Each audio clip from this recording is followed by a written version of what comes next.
Assalamualaikum warahmatullahi wabarakatuh. Perkenalkan, kami di sini dari kelompok yang beranggotakan yang pertama Natasha Prilly Priscilia, yang kedua Kristiana Dwi-Jayanti, dan yang ketiga Roselina Mulia Rahma. Di sini kami akan menjelaskan tentang bank beserta cabang-cabangnya. Pengertian bank. Bank secara harfiah berasal dari bahasa Italia, yakni banco yang artinya bangku. Bangku sendiri merujuk pada meja yang digunakan oleh para banker untuk melakukan kegiatan operasional melayani masyarakat atau nasabah. Istilah bangku pun semakin berkembang menjadi bank. Yang kedua, dalam Undang-Undang Republik Indonesia Nomor 10 Tahun 1998 tentang Perbankan, Pasal 1 Ayat 2 menyebutkan bahwa bank adalah sebuah badan usaha yang menghimpun dana dari masyarakat dalam bentuk simpanan dan menyalurkannya kepada masyarakat dalam bentuk kredit atau bentuk-bentuk lain dengan tujuan untuk meningkatkan taraf hidup orang banyak. Selanjutnya, fungsi bank. Fungsi perbankan terbagi menjadi dua, yaitu secara umum dan secara khusus. Fungsi bank secara umum yakni bank menghimpun dana masyarakat dan menyalurkan kembali pada masyarakat untuk berbagai tujuan atau dikenal sebagai financial intermediary. Yang kedua, secara khusus terbagi lagi menjadi tiga, yakni yang pertama, agent of trust atau bank membawa kepercayaan, yang dinilai sebagai lembaga yang mengandalkan kepercayaan sebagai kunci dan dasar utama kegiatan perbankan. Kepercayaan tersebut terkait segala operasional yang menyangkut kepentingan nasabah. Masyarakat menitipkan dana pada bank berarti sudah memiliki kepercayaan terhadap lembaga keuangan tersebut. Kepercayaan tersebut dengan tujuan masyarakat selaku nasabah bisa mengambil uang sewaktu-waktu tanpa masalah, tanpa adanya ketakutan bank akan bangkrut dan sebagainya. Kepercayaan tersebut juga dilakukan oleh perbankan kepada nasabah dalam hal peminjaman. Pihak bank akan melakukan penilaian terhadap kemampuan pengembalian pinjaman yang diambil oleh nasabah. Yang kedua, agent of development. Hal ini karena bank mampu memberikan kegiatan yang mengajak masyarakat untuk melakukan investasi, distribusi, konsumsi, atau jasa yang menggunakan uang sebagai medianya. Semua kegiatan perbankan akan mempengaruhi pembangunan perekonomian masyarakat. Sektor real dan moneter adalah dua sektor yang saling mempengaruhi. Jika salah satu kurang baik, maka salah satunya juga tidak akan baik. Yang ketiga, agent of service. Bank menawarkan berbagai jasa keuangan seperti jasa penyimpanan dana, pemberian pinjaman, dan lainnya. Di sini bank merupakan penghimpun dana masyarakat yang ditujukan untuk masyarakat, sehingga jasa yang ditawarkan harus berkaitan dengan kegiatan perekonomian masyarakat.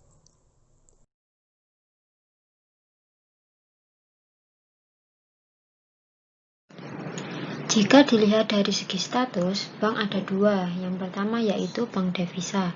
Bank devisa adalah bank yang dapat melakukan transaksi ke luar negeri atau berhubungan dengan mata uang asing. Yang kedua yaitu bank non-devisa.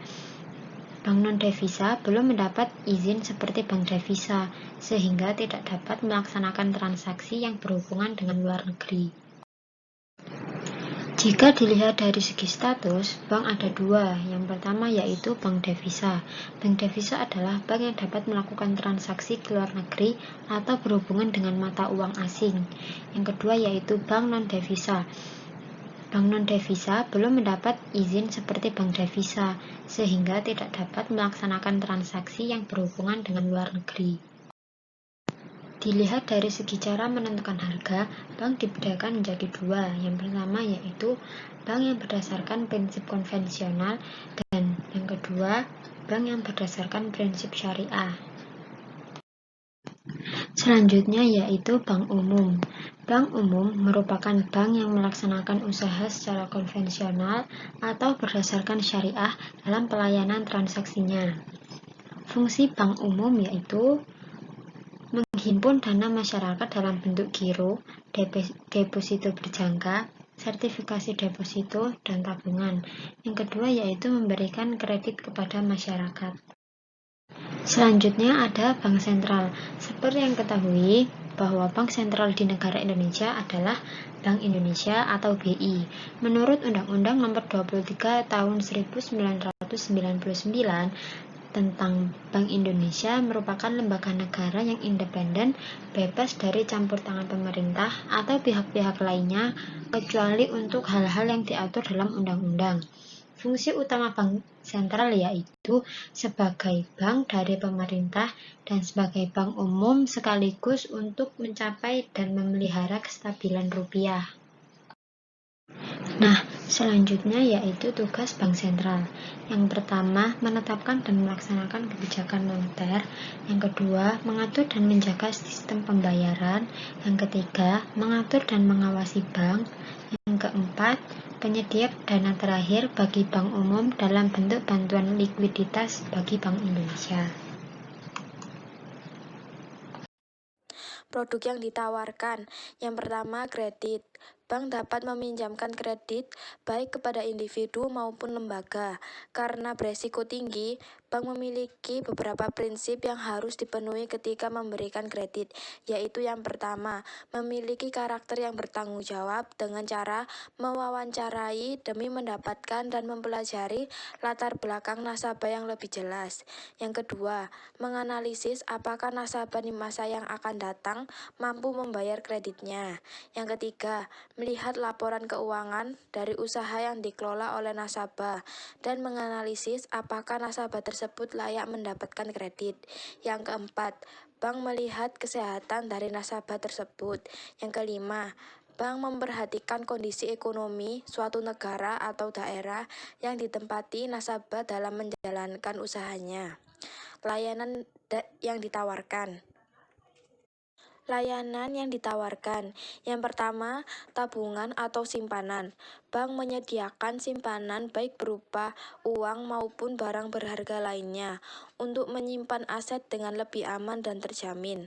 Nasabah juga akan mendapatkan keuntungan dari bunga ketika menggunakan layanan tabungan walaupun nilainya tidak terlalu besar. Bank memberikan layanan tabungan yang berbeda-beda sesuai dengan kebutuhan nasabah. Yang kedua, deposito.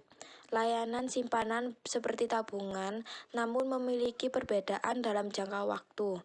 Jangka waktu jatuh tempo deposito beragam, mulai dari 3 bulan, 6 bulan, 1 tahun, dan seterusnya. Deposito juga dapat digunakan sebagai tabungan masa depan ataupun jaminan usaha. Bunga yang didapatkan juga lebih besar dibanding tabungan biasa. Yang ketiga, giro, simpanan di mana penarikannya dapat dilakukan setiap saat, dapat ditarik menggunakan buku tabungan maupun kartu debit di ATM. Tabungan giro hanya bisa ditarik dengan menggunakan cek atau biliet giro. Yang keempat, layanan jasa, seperti pengiriman uang atau transfer, pembayaran tagihan, seperti tagihan internet, listrik, telepon, pembelian pulsa, dan masih banyak lagi. Layanan jasa ini tidak dapat dilakukan di bank maupun mesin ATM, tetapi dapat menggunakan smartphone melalui aplikasi e-banking yang ditawarkan oleh masing-masing bank. Yang kelima, reksadana merupakan dana yang digunakan untuk menghimpun dana dari masyarakat pemodal untuk diinvestasikan dalam portofolio.